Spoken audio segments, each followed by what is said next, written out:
Sir, Telangana రాష్ట్రం ఏర్పడిన తర్వాత తెలంగాణ ప్రాంతంలో ఉన్నటువంటి ఉద్యోగస్తుల యొక్క జీతాలు అధిక మొత్తం పెరిగినవి అని చెప్పేసి, తర్వాత రాష్ట్రంలో ఉన్నటువంటి బడ్జెట్ మొత్తం కూడా ఉద్యోగస్తులకు ఇచ్చేటువంటి జీతభత్యాల వల్లనే చాలా అప్పులు చేయాల్సి వచ్చిందని చెప్పేసి చాలామంది ఆహ్, ఒక ఒక విమర్శ ఉంది.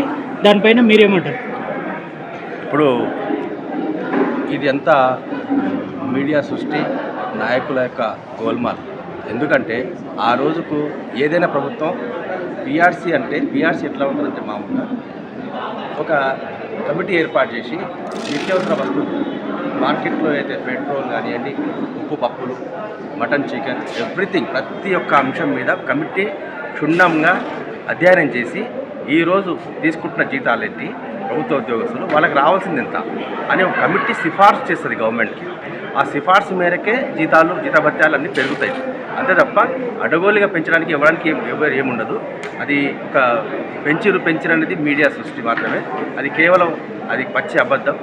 ఇది వాళ్ళకి న్యాయంగా రావాల్సిన ఏదైతే ఉందో ఒక కమిటీ ద్వారా ఒక కమిటీ నిర్ణయించి ఈ రేట్ల మేరకు వాళ్ళకి ఇవ్వచ్చు అని చెప్పి దాంట్లో కూడా కోత విధించి వాళ్ళకు ఆర్థిక ప్రయోజనాలకు ఏదైతే రాష్ట్ర ఆర్థిక ప్రయోజనాలు దృష్టిలో పెట్టుకొని అందులో వాళ్ళ కమిటీ సిఫార్సు చేసిన దాన్ని కూడా ఇవ్వరు.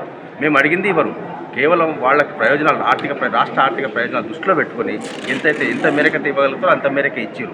కానీ అది ఇచ్చిన తర్వాత దానికి ఆ రోజుకు ఏదైతే 31% వచ్చిందో తెలంగాణ ఏర్పడిన తర్వాత అది కూడా న్యాయంగా రావాల్సిందే.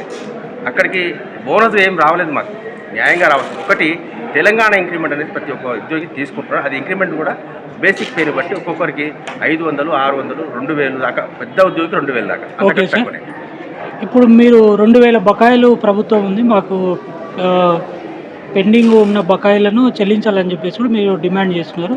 ఆ 2000 బకాయిలు ఎట్లా పెండింగ్ ఉన్నాయి, దాంట్లో ఉన్నటువంటి లాజిక్ ఏంటి? యాక్చువల్గా చెప్పాలంటే 2000 కాదండి, ఇంకా ఎక్కువ ఉంది. 10,000 కోట్లు దాదాపు ఉద్యోగులకు, పెన్షనర్లకు, రిటైర్డ్ ఉద్యోగులకు, మరి హెల్త్ పరంగా వైద్యం తీసుకున్న వారికి అందరికీ కూడా ఈరోజు ప్రభుత్వం బకాయి ఉన్నది. మరి దురదృష్టమో అదృష్టమో గవర్నమెంట్ వచ్చిన తర్వాత చాలా మటుకు ఫిగర్ 2000 కోట్లు అనేటువంటిది మీరే అదో అక్కడ పెట్టింది కదా, 10,000 కోట్లు అని చెప్పేసి బిల్లులు అని చెప్పేసి అన్నారు. చాలామంది బయట 2000 కోట్లు అంటున్నారు. లేదండి, 10,000 కోట్లు దాదాపు స్వయంగా ముఖ్యమంత్రి గారే వారి ఆర్థిక నిపుణులతోటి అంచనాలు వేసుకొని అది కూడా నెలకు కొంత 2000 కోట్లుగా చెల్లిస్తామని చెప్పి 2000 కోట్లు కాదప్పుడు మాకు ఇవ్వాల్సిన 2000 కాదు, 10,000 కోట్లలో 2000 చెల్లిస్తానని అది కూడా త్వరితగతిన రావాల్సిన అవసరం ఉండే. కానీ హామీ ఇచ్చిన మేరకు కూడా అవి కూడా చెల్లించడం లేదు. అందుకే ఈరోజు ఈ ఆక్రోషం, ఈ ఆవేదన. సార్, ఇప్పుడు ఫస్ట్ పిఆర్సీ ప్రకారము తర్వాత మీకు పెంచినటువంటి జీతభత్యాలు వచ్చినాయి. ఇప్పుడు సెకండ్ పిఆర్సీ అనేటువంటి పెంచలేదంటున్నారు. ఫస్ట్ పిఆర్సీ మీన్స్ తెలంగాణ వచ్చిన తర్వాతన అది పిఆర్సీ అంటే ఇప్పుడు 5 ఏళ్ళకి ఒకసారి ఉంటుంది. ఇప్పుడు రాష్ట్రం వచ్చి 13 ఏళ్ళు అవుతుంది. ఇప్పుడు మీరు 3వ పిఆర్సీ అడగాలి యాక్చువల్గా అయితే 5 ఏళ్ళకి ఒకసారి. అంటే ఈ 2వ పిఆర్సీ పైన మీ ఉద్దేశం? యాక్చువల్గా ఆ రోజుకు తెలంగాణ ఏర్పడే నాటికి అప్పటికే పిఆర్సీ టైప్ అయింది. అప్పటికే వెయిట్ చేస్తూ ఉన్నాం పిఆర్సీ గురించి. తెలంగాణ ఏర్పడ్డది, తర్వాత మన రాష్ట్రం వచ్చింది, సాధించుకున్న రాష్ట్రం వచ్చింది. ఎంతో ఆనందంగా ఆ రోజు ఉద్యోగులు, ఎందుకంటే ఉద్యోగులు అగ్రభాగాన ఉండి ఈ యొక్క తెలంగాణ ఉద్యమాన్ని నడిపించారు. మరి అదేవిధంగా అగ్రభాగాన ఉండి ఫ్రంట్ వారియర్స్గా తెలంగాణ సాధించుకున్న ఉద్యోగులు ఎంతో సంతోషంతో ఉన్నారు. ఆ టైంలోనే మరి పిఆర్సీ కూడా ప్రకటించడం జరిగింది. అంతే తప్ప ఆ తర్వాత మళ్ళీ ఖచ్చితంగా 5 ఏళ్ళకి రావాల్సి ఉండే. అక్కడ ప్రభుత్వాలు మారినాయి. మరి ఈ ప్రభుత్వం వచ్చిన తర్వాత కూడా 3 ఏళ్ళు అవుతుంది. పిఆర్సీ అప్పటి నుంచి పెండింగే ఉంది. మరి సరే, ఇప్పుడు ఈహెచ్ఎస్ అనేటువంటిది హెల్త్కి సంబంధించినటువంటి ఒక స్కీమ్. అది లేబర్ యాక్ట్ ప్రకారం కానీ తర్వాత గవర్నమెంట్ కానీ ఎవరైనా కానీ ఖచ్చితంగా ప్రభుత్వ ఉద్యోగస్తులు ఉంటే అందరికీ ఆ స్కీమ్ అనేటువంటి వర్తిస్తుంది. రాష్ట్రం ఏర్పడిన తర్వాతనే మీరు హెల్త్ కార్డులు కావాలని చెప్పేసి దానికి సంబంధించినటువంటి కొన్ని విధి విధానాలు మీ కార్డ్స్ ఇవ్వడం, తర్వాత దాంట్లో ప్రైవేట్లో హాస్పిటల్స్లో ఆ కార్డ్స్ అనేటువంటిది చెల్లకపోవడం, వాళ్ళకు బకాయిలు ఉండడం వల్ల అది మీకు వైద్యం అనేటువంటి అందట్లేదు అనేటువంటిది ఉంది. అసలు ఈహెచ్ఎస్ అనేటువంటి కార్డ్స్ మీకు కరెక్ట్ ఇచ్చిందా? ఆ పాలసీ లోపల మీకు ఎంత అమౌంట్ కట్ అవుతుంది? అది ఎందుకు ప్రైవేట్ హాస్పిటల్ ఇంప్లిమెంట్ చేయట్లేదు? ఒకటి సార్, ఇది పూర్తి విధి విధానాలు తెలుసుకోకుండా బాదరగా తొందరగా మరి ఉద్యోగస్తులను ఇబ్బంది పెట్టే కార్యక్రమం ఇది. వాస్తవానికి ప్రైవేట్ హాస్పిటల్స్తో ఎంఓయూ చేసుకోవాల్సింది. ఆ నెట్వర్క్ ఆసుపత్రి యొక్క లిస్ట్ తెలుసుకోవాల్సి ఉండే. అవన్నీ లేకుండానే వాళ్ళకు బకాయిలు చెల్లించకుండానే మా దగ్గర మా జీతాల నుంచి కోత విధిస్తూ 1.5%, యాక్చువల్గా 1% అన్నారు, తర్వాత 1.5 కూడా మేము అంగీకరించడం. ఎందుకంటే మెరుగైన వైద్యం కొరకు ఒక క్వాలిటీ హాస్పిటాలిటీ మాకు అక్కడ దొరుకుతుంది, క్వాలిటీ వైద్యం మనకు దొరుకుతుంది అని చెప్పేసి ఆశించి ఉద్యోగులంతా 1.5 కూడా సంఘాలు మరి సార్ మీ ఒక నిమిషం, ప్రభుత్వం కూడా చాలా super speciality hospitals, diagnostic centres, తర్వాత ఇప్పుడు వచ్చినటువంటి క్యాన్సర్ కూడా ట్రీట్మెంట్ ఇచ్చేటువంటి స్థాయిలో ప్రభుత్వ వైద్యం అనేటువంటిది మెరుగైంది. చాలా హాస్పిటల్స్ మీరు ప్రభుత్వ హాస్పిటల్స్ కాదని ప్రైవేట్కి ఎందుకు ప్రిఫర్ చేస్తున్నారు? ఆ కార్డ్స్ని కావాలని మీరు ఎందుకు అడుగుతున్నారు? ప్రభుత్వ వైద్యాన్ని మీరు అవమానించినట్ట? చూడండి, ప్రభుత్వ వైద్యం అనుమానించడం అలాంటిది కాదు. ఖచ్చితంగా ఒకవేళ ఆ ప్రభుత్వ ఆసుపత్రుల్లో మెరుగైన వైద్యం ఉంటే ఖచ్చితంగా అక్కడికే వెళ్తాం. కాకపోతే అక్కడ లేదు, లేక అక్కడ పేషెంట్కి సరిగా సంబంధించిన వైద్యం లేదు కాబట్టి ప్రైవేట్ ఆసుపత్రులకు మా పరుగు. అది ఎవరైనా సరే, ఇప్పుడు ఎవరికైనా ఇబ్బంది అయితే, మీ ఇంట్లో ఇబ్బంది అయినా, నా ఇంట్లో ఇబ్బంది అయినా మెరుగైన వైద్యం వైపు చూస్తాం తప్ప ఇబ్బందులు పడుకుంటూ గవర్నమెంట్ రుసులుగా మేము గవర్నమెంట్లో చేరించుకోవాలనేది అది ఒక వాస్తవమే. కాకపోతే ప్రభుత్వంలో భాగస్వాములు ఉండి మీరు ప్రభుత్వ అనుమతి లేకుండా ఈ మహాధర్నాకి ఎట్లా పిలిపించింది? ప్రభుత్వ అనుమతి ధర్నాలకు ఏ ప్రభుత్వం కూడా అనుమతి ఇవ్వదండి. ప్రభుత్వానికి ధర్నాలకు ఏ ప్రభుత్వం అనుమతి ఇవ్వదు. ఇది మా యొక్క న్యాయంగా రావాల్సిన హక్కుల గురించి మా యొక్క సంఘాలుగా మా బాధ్యత. మా ధర్నా ప్రజల నుంచి, అంటే ఉద్యోగుల నుంచి వచ్చిన ఆవేదనను మేము ఇక్కడ తీసుకొచ్చి ఈ ప్రభుత్వ దృష్టికి తీసుకెళ్లాల్సిన బాధ్యత మా పైన ఉన్నది. అందుకే ఈ కార్యక్రమం చేపట్టడం. ఏ ప్రభుత్వ ధర్నాలకు ప్రభుత్వం వాళ్ళ యొక్క ఏదైతే ప్రభుత్వం పెండింగ్ ఉన్నటువంటి డిఎల్ అని చెప్పేసి అక్కడ మెన్షన్ చేశారు.